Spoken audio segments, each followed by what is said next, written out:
Hi students, welcome to NEET Aptrix. நம்ம இந்த வீடியோவில் என்ன பார்க்க போகிறோம் அப்படின்னா, Tamil Nadu MBBS counselling 2023 detailed procedure தான் பார்க்க போகிறோம். ரவுண்ட் 1 கவுன்சிலிங்கில் டீட்டெயிலாக என்னென்ன நடக்குது, ரவுண்ட் 2ல் என்ன நடக்குது அப்படின்னு டீட்டெயில்டாக தான் பார்க்க போகிறோம். வாங்க வீடியோக்குள்ளே போகிறதுக்கு முன்னாடி நம்மளோட நீட் ஆப்பட்ரிக்ஸ் சேனலை சப்ஸ்கிரைப் பண்ணிக்கோங்க. கூடவே இருக்கக்கூடிய பெல் பட்டனை கிளிக் பண்ணிக்கோங்க. அப்போ தான் நம்ம போடக்கூடிய வீடியோ உங்களுக்கு நோட்டிஃபிகேஷனாக வரும். வாங்க வீடியோக்குள்ளே போகலாம்.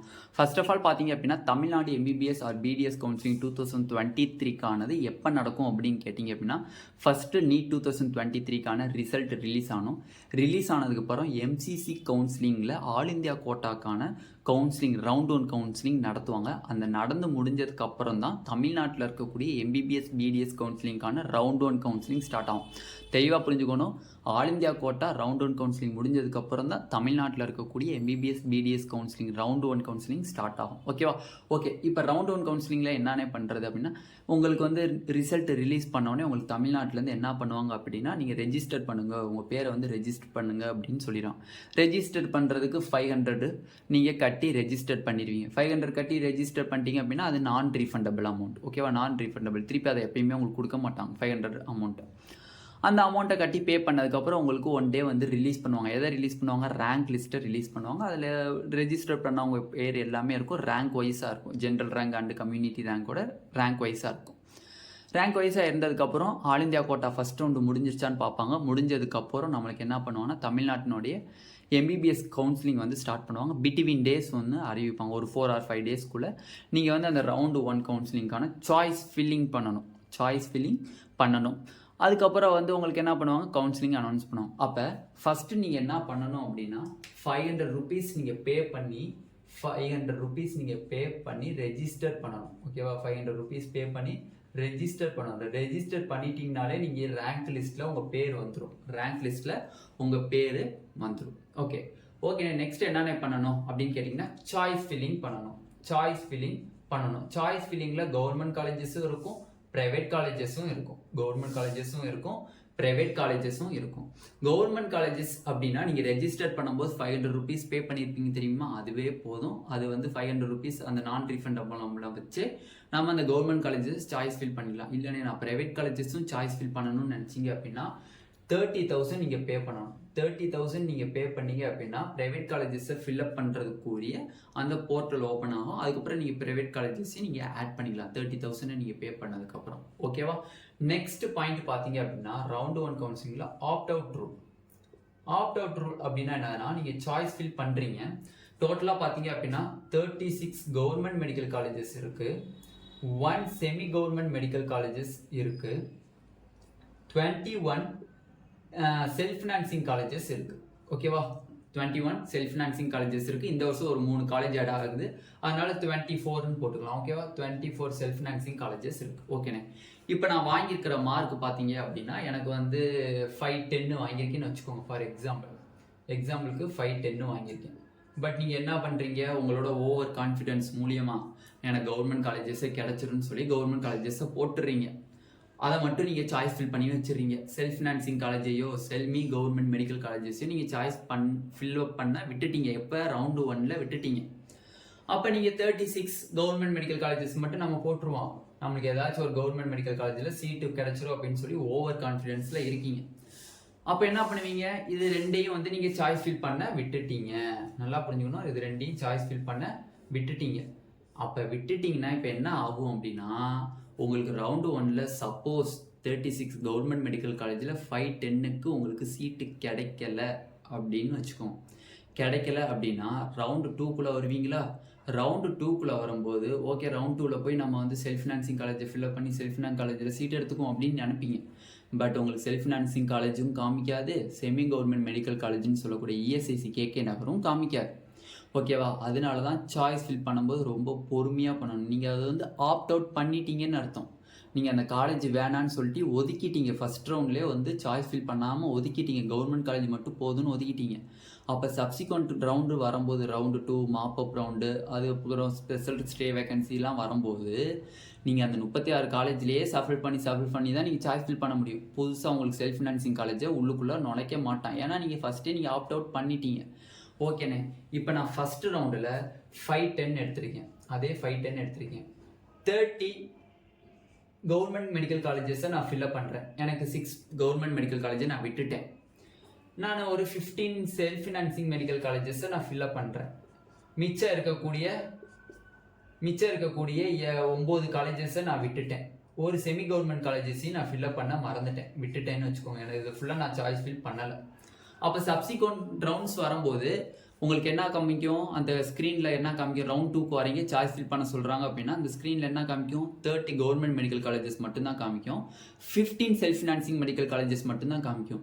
நீங்கள் விட்ட அந்த 6 கவர்மெண்ட் மெடிக்கல் காலேஜஸையும் காமிக்காது. நீங்கள் செல்ஃப் ஃபினான்சிங் காலேஜஸில் 9 காலேஜை விட்டுட்டீங்க தெரியுமா சாய்ஸ் ஃபில் பண்ண, அதையும் காமிக்காது. ஒரு செமி கவர்மெண்ட் மெடிக்கல் காலேஜஸையும் காமிக்காது. ஓகேவா, இதுதான் வந்து ஆப்ட் அவுட் ரூல்.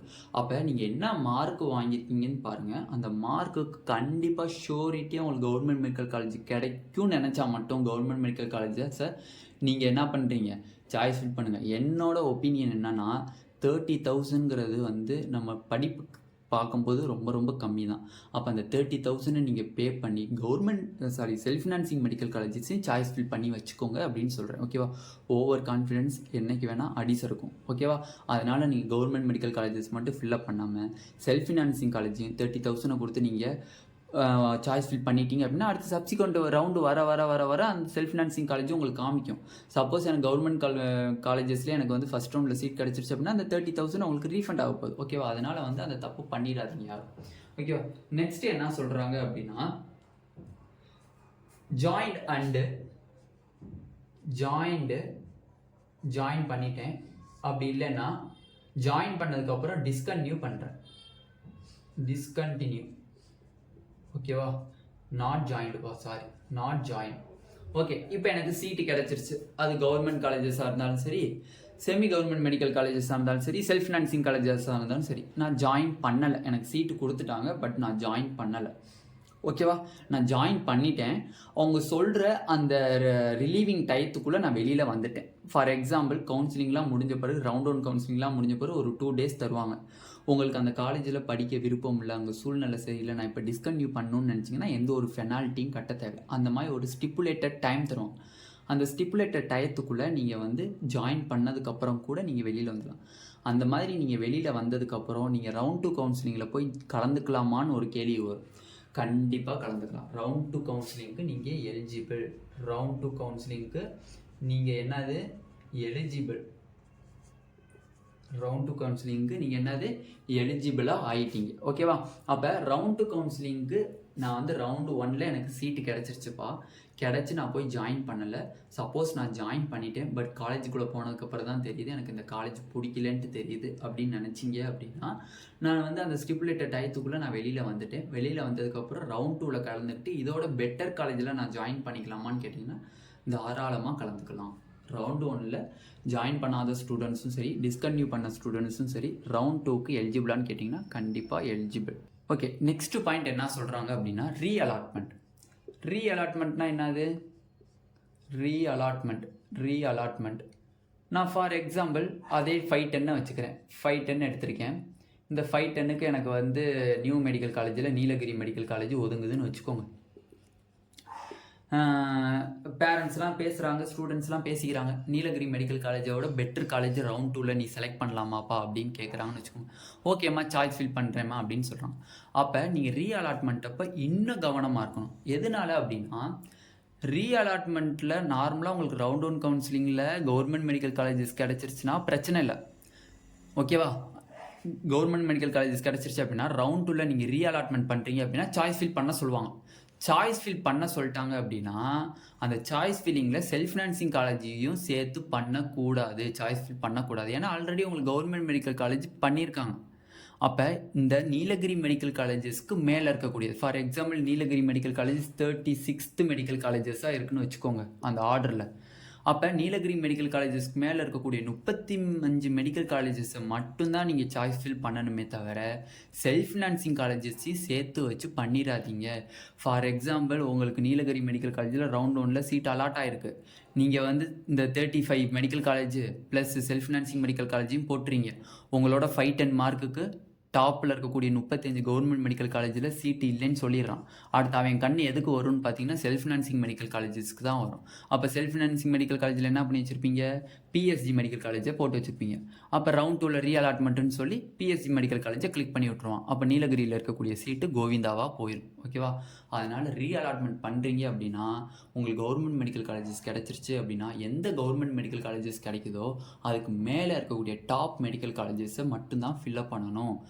அந்த மெடிக்கல் காலேஜஸ் கீழே இருக்கக்கூடிய கவர்மெண்ட் மெடிக்கல் காலேஜஸையும் ஃபில்அப் பண்ணக்கூடாது, அதுக்கு கீழே இருக்கக்கூடிய self financing medical college choice fill பண்ணக்கூடாது. எப்போ? ரீஅலாட்மெண்ட் அப்போ. ஓகேவா? புரிஞ்சுக்கும். நெக்ஸ்ட்டு பார்த்தீங்க அப்படின்னா மியூச்சுவல் ட்ரான்ஸ்ஃபர்னு சொல்லுவாங்க. மியூச்சுவல் ட்ரான்ஸ்ஃபர் அப்படின்னா இந்த நம்ம ஸ்கூல்லலாம் படிக்கும்போது நீ என் கிளாஸ்க்கு போ, நான் உன் கிளாஸ்க்கு போகிறேன் அப்படின்னு சொல்லுவாங்க தெரியுமா? அந்த மாதிரிலாம் இங்கே இருக்கக்கூடாது.